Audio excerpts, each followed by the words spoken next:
Hello friends, ಎಲ್ರಿಗೂ ನಮಸ್ತೆ. ಅಮೋಘ ಅದ್ಭುತ ಯೂಟ್ಯೂಬ್ ಚಾನಲ್ಗೆ ಸ್ವಾಗತ. ಸೊ ಇವತ್ತಿನ ವಿಡಿಯೋದಲ್ಲಿ ನಾವು ಎಗ್ ಪಕೋಡಾ ಮಾಡೋದು ಹೇಗೆ ಅಂತ ನೋಡೋಣ. ಸೊ ಅದಕ್ಕೆ ಬೇಕಾಗಿರೋಂಥ ಇಂಗ್ರೀಡಿಯೆಂಟ್ಸ್ ಏನೇನು ಯೂಸ್ ಮಾಡ್ತಾ ಇದ್ದೀನಿ ಅಂತ ನೋಡೋಣ. ಇದಕ್ಕೆ ಒಂದು ಮೊಟ್ಟೆ ತೊಗೊಂಡಿದ್ದೀನಿ, 2 ರಿಂದ 3 ಬ್ರೆಡ್ ಸ್ಲೈಸು, ಪಕೋಡಾನ ಕರಿಯೋದಕ್ಕೆ ಅರ್ಧ ಬೌಲ್ ಎಣ್ಣೆ, ಅದಾದಮೇಲೆ ಅಕ್ಕಿ ಹಿಟ್ಟು 2 ಸ್ಪೂನ್ಸು, 2 ಸ್ಪೂನ್ಸು ಅಚ್ಕಾರದ, ಅರ್ಧ ಬೌಲಷ್ಟು ಕಡಲೆ ಹಸಿಟ್ಟು, 1 ಸ್ಪೂನಷ್ಟು ಶುಂಠಿ ಬೆಳ್ಳುಳ್ಳಿ ಪೇಸ್ಟು, ಅದಾದಮೇಲೆ 4 ರಿಂದ 5 ಈರುಳ್ಳಿ ಹೆಚ್ಚಿಟ್ಕೊಂಡಿದ್ದೀನಿ, ರುಚಿಗೆ ತಕ್ಕಷ್ಟು ಉಪ್ಪು, 3 ಮೊಟ್ಟೆ ತೊಗೊಂಡಿದ್ದೀನಿ. ಸೊ ಮೊದಲಿಗೆ ಒಂದು ಜಾರ್ಗೆ 2 ರಿಂದ 3 ಸ್ಲೈಸ್ ಬ್ರೆಡ್ನ ಹಾಕ್ಕೊಂಡು ಸ್ವಲ್ಪ ಗ್ರೈಂಡ್ ಮಾಡ್ಕೊಳ್ಳೋಣ. ಸೊ ಉದುರುದ್ರಾಗೆ ಗ್ರೈಂಡ್ ಮಾಡ್ಕೊಂಡು ಬರೋಣ. ಈ ರೀತಿ ಇರುತ್ತೆ. ಸೊ ಅದಾದಮೇಲೆ ಒಂದು ಬೌಲ್ಗೆ ಹೆಚ್ಚಿರೋಂಥ ಈರುಳ್ಳಿ ಹಾಕ್ಕೊಳ್ತಾ ಇದ್ದೀನಿ, ಎಲ್ಲ ಸ್ವಲ್ಪ ಉದುರುದ್ರು ಮಾಡ್ಕೋಬೇಕು. ಆಮೇಲೆ ಕಡಲೆ ಹಸಿಟ್ಟು ಹಾಕ್ಕೊಳ್ತಾ ಇದ್ದೀನಿ, ಅದಾದಮೇಲೆ ಅಕ್ಕಿ ಹಿಟ್ಟು ಹಾಕ್ಕೊಳ್ತಾ ಇದ್ದೀನಿ. 2 ರಿಂದ 3 ಸ್ಪೂನಷ್ಟು ಅಕ್ಕಿ ಹಿಟ್ಟು ಹಾಕ್ಕೊಂಡ್ರೆ ಸಾಕು. ರುಚಿಗೆ ತಕ್ಕಷ್ಟು ಉಪ್ಪು ಹಾಕ್ಕೊಳ್ತಾ ಇದ್ದೀನಿ. ಆಮೇಲೆ ಶುಂಠಿ ಬೆಳ್ಳುಳ್ಳಿ ಪೇಸ್ಟು, ಹಚ್ಚ ಖಾರದ ಪುಡಿ 1 ರಿಂದ 2 ಸ್ಪೂನಷ್ಟು ಹಾಕ್ಕೊಳ್ತಾ ಇದ್ದೀನಿ. ನಮಗೆ ಎಷ್ಟು ಖಾರ ನೋಡಿಕೊಂಡು ಹಾಕ್ಕೋಬೋದು. ಮತ್ತು 1 ಮೊಟ್ಟೆ ಹಾಕ್ಕೊಳ್ತಾ ಇದ್ದೀನಿ. ಸೊ ಮೊಟ್ಟೆ ಹಾಕೋದ್ರಿಂದ ಸ್ವಲ್ಪ ಕ್ರಿಸ್ಪಿನೆಸ್ಸು ಚೆನ್ನಾಗಿ ಬರುತ್ತೆ. ಅದಾದಮೇಲೆ ನೀರು ಎಷ್ಟು ನಮಗೆ ಹದಕ್ಕೆ ಬೇಕು ಅದಕ್ಕೆ ನೀರು ಹಾಕ್ಕೋಬೇಕಾಗತ್ತೆ.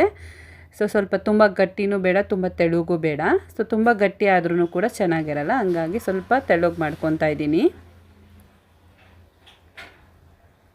ಅದಾದಮೇಲೆ ಮೊಟ್ಟೆನ ಕಟ್ ಮಾಡಿ ಇಟ್ಕೊಂಡಿದ್ದೀನಿ. ಮೊದಲಿಗೆ ಕೈ ಮೇಲೇ ಸ್ವಲ್ಪ ಹರಡ್ಕೊಂಡು ಅದ್ರ ಮೇಲೆ ಮೊಟ್ಟೆ ಇಟ್ಕೊಂಡು, ಸೊ ಅದ್ರ ಮೇಲೆ ಮತ್ತೆ ಸ್ವಲ್ಪ ಮಿಕ್ಸ್ ಮಾಡಿರೋ ಈರುಳ್ಳಿ ಮಿಶ್ರಣನ ಹಾಕ್ಕೊಳ್ತಾ ಇದ್ದೀನಿ. ಅದನ್ನು ಸ್ವಲ್ಪ ಲೈಟಾಗಿ ಉಂಡೆ ಕಟ್ಕೊಂಡು, ಆ ಉಂಡೆಗಳನ್ನ ಸ್ವಲ್ಪ ಹೊತ್ತು ಬಿಟ್ಟು ಚೂರು ಗಟ್ಟಿ ಆಗುತ್ತೆ. ಸೊ ಅದನ್ನು ಬ್ಲೆಡ್ ಸೈಡ್ಸಲ್ಲಿ ರೋಲ್ ಮಾಡ್ಕೊಳ್ತಾ ಇದ್ದೀನಿ. ಎಲ್ಲ ಬ್ಲೆಂಡ್ ಮಾಡ್ಕೊಂಡ್ಮೇಲೆ ಅದನ್ನು ಸಪ್ರೇಟಾಗಿ ಇಟ್ಕೊಂಡು, ಈಗ ಸ್ಟವ್ ಆನ್ ಮಾಡಿಕೊಂಡು ಒಂದು ಬಾಣಲೆಯಲ್ಲಿ ಎಣ್ಣೆ ಇಟ್ಕೊಳ್ತಾ ಇದ್ದೀನಿ. ಜಾಸ್ತಿ ಎಣ್ಣೆ ಬೇಡ, ಸ್ವಲ್ಪನೇ ಮಾಡ್ತಾ ಇರೋದ್ರಿಂದ ಸ್ವಲ್ಪ ಎಣ್ಣೆ ಹಾಕ್ಕೊಳ್ತಾ ಇದ್ದೀನಿ. ಅದಾದಮೇಲೆ ಒಂದೊಂದೇ ಹಾಕ್ಕೊಂಡು ಫ್ರೈ ಮಾಡ್ಕೊಳ್ಳೋಣ. ಇದನ್ನು ಡಬಲ್ ಫ್ರೈ ಮಾಡ್ಕೋಬೇಕು. ಒಂದು ಸತಿ ಫ್ರೈ ಮಾಡ್ಕೊಂಡ್ಮೇಲೂ ಮತ್ತೆ ಇನ್ನೊಂದು ಸತಿ ಡಬಲ್ ಫ್ರೈ ಮಾಡ್ಕೋಬೇಕಾಗತ್ತೆ. ಸೊ ಡೀಪ್ ಫ್ರೈ ಮಾಡೋದ್ರಿಂದ ಒಳಗಡೆ ಕ್ರಿಸ್ಪಿನೆಸ್ಸು ಅದೇ ರೀತಿ ಇರುತ್ತೆ. ಸೊ ಇದಾದಮೇಲೆ ಎಗ್ ಪಕೋಡಾ ರೆಡಿ. ಸೊ ತುಂಬ ಸೂಪರ್ ಟೇಸ್ಟಿಯಾಗಿರುತ್ತೆ. ಈವ್ನಿಂಗ್ ಸ್ನ್ಯಾಕ್ಸ್ಗೂ ಕೂಡ ನೀವು ಟ್ರೈ ಮಾಡ್ಬೋದು. ಭಾಳಷ್ಟು ಜನ ಮಕ್ಕಳುಗಳು ಎಗ್ ತಿನ್ನೋದಕ್ಕೆ ತುಂಬ ಹಠ ಮಾಡ್ತಾರೆ, ಸೊ ತಿನ್ನೋದಿಲ್ಲ ಅಂತ. ಈ ರೀತಿ ಒಂದು ಸ್ನ್ಯಾಕ್ಸ್ ಮಾಡ್ಕೊಳ್ಳೋದ್ರಿಂದ ಖಂಡಿತವಾಗ್ಲೂ ಮಕ್ಕಳು ಕೂಡ ಇಷ್ಟಪಟ್ಟು ತಿಂತಾರೆ. ಈ ಒಂದು ರೆಸಿಪಿ ತುಂಬ ಸಿಂಪಲ್ ಆ್ಯಂಡ್ ಈಸಿ ಇರುತ್ತೆ, ಈವ್ನಿಂಗ್ ಟೈಮ್ ಮಾಡ್ಬೋದು. ಇದೇ ಥರ ಮೋರ್ ವೀಡಿಯೋಸ್ಗಳಿಗಾಗಿ ಅಮೋಘ ಅದ್ಭುತ ಯೂಟ್ಯೂಬ್ ಚಾನಲ್ನ ಲೈಕ್ ಮಾಡಿ, ಶೇರ್ ಮಾಡಿ, ಕಮೆಂಟ್ ಮಾಡಿ ಆ್ಯಂಡ್ ಸಬ್ಸ್ಕ್ರೈಬ್ ಮಾಡಿ. Thank you.